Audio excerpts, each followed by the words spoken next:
আসসালামু আলাইকুম রহমতুল্লাহ বারকাত। সম্মানিত প্রিয় উপস্থিতি, আমি সর্বপ্রথম আজ জানুয়ারি মাসের 1 তারিখ বিকালবেলা আমি সর্বপ্রথম আবারও নতুন বছরের শুভেচ্ছা অভিনন্দন দিয়ে শুরু করছি। আমি দেখতেছি যেটা নতুন বছর উপলক্ষে কিন্তু আসলে প্রচণ্ড ঠান্ডা আবহাওয়া আসছে। হয়তো বিজ্ঞানিকরা জানাচ্ছে যে 3 দিন পর্যন্ত নাকি ঠান্ডা এরকমই থেকে যাবে। তো এরকমই থাকবে যেহেতু 3 দিন ঠান্ডা, তো আমরা যেন বিশেষ করে দেশবাসী একটু সতর্ক থাকি। সতর্কতা জানার জন্য আমি আপনাদের সামনে আসলাম। তো এই এখন যে সময়টা, এই সময়টার মধ্যে অনেক সময় দেখা যায় বাচ্চারা ঘর থেকে বের হইলেই কিন্তু প্রচণ্ড ঠান্ডা লাগে এবং ঠান্ডা লেগে যায়।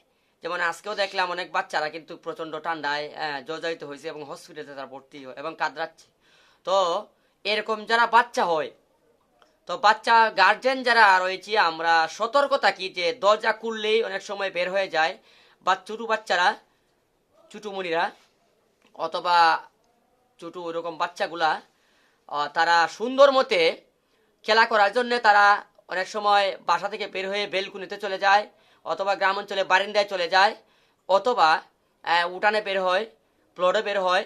এবং যাদের ফ্লোরের মতো ঠান্ডা রয়েছে প্রচণ্ড, এই জন্যে আমরা দেশকে বাঁচাও এবং দেশের সঙ্গে আপনি আমার সন্তান যারা রয়েছে অত্যন্ত গুরুত্ব দিয়ে যেন আমরা এই ঠান্ডার মোকাবেলা করতে পারি।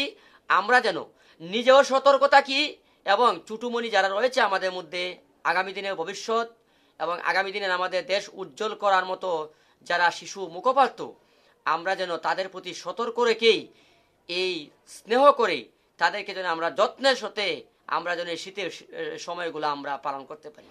তাই আমরা সকলেই যেন এই ঠান্ডার সময়, প্রচণ্ড ঠান্ডা, হয়তো মনে হয় বছরের সবচেয়ে বেশি ঠান্ডা হয়েছে বর্তমানে, আমরা সতর্ক থাকি। সবাই ভালো থাকুন, সুস্থ থাকুন। খুদা হাফেজ।